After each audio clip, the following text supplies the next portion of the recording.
Hello friends, welcome to Riya home style. তোমরা কেমন আছো? আমি তো অনেক ভালো আছি। আজকে একটা নতুন মিনি ব্লগ নিয়ে চলে এসেছি। বর্ষার সর্ষে ইলিশ ভাপা। এখানে মাকে বলেছিলাম মাছটা কেটে দিতে। দেখো মা এখানে মাছটা কেটে দিয়েছে।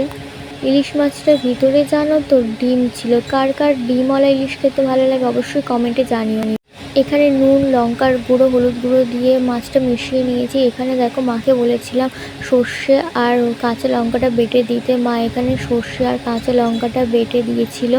তারপরে দেখো এখানে সর্ষে আর কাঁচা লঙ্কাটা বাটা হয়ে গেছে। কড়াটা গরম হয়ে যাওয়ার পরে দিয়ে দিয়েছিলাম সাদা তেল। একটা কথা জানো তো, সর্ষে আর ইলিশ করলে সর্ষের তেল না দিলে একদম ভালো লাগে না। তারপরে এখানে দুটো মাছ ভেজে নিয়েছিলাম, বোন আর আমি খাবো বলে আগে থেকে ভেজে রেখে দিয়েছিলাম। তারপরে তেলের ওপরে দিয়ে দিয়েছিলাম কালো জিরে, তারপরে দিয়ে দিয়েছিলাম টমেটো কুচি, তার পরিমাণ মতো নুন দিয়ে দিয়েছিলাম, তারপরে দিয়ে দিয়েছিলাম কাঁচা লঙ্কার কুচি, তারপরে দিয়ে দিয়েছিলাম হলুদ গুঁড়ো, তারপরে অ্যাড করে দিয়েছি সানরাইসের লঙ্কার গুঁড়ো।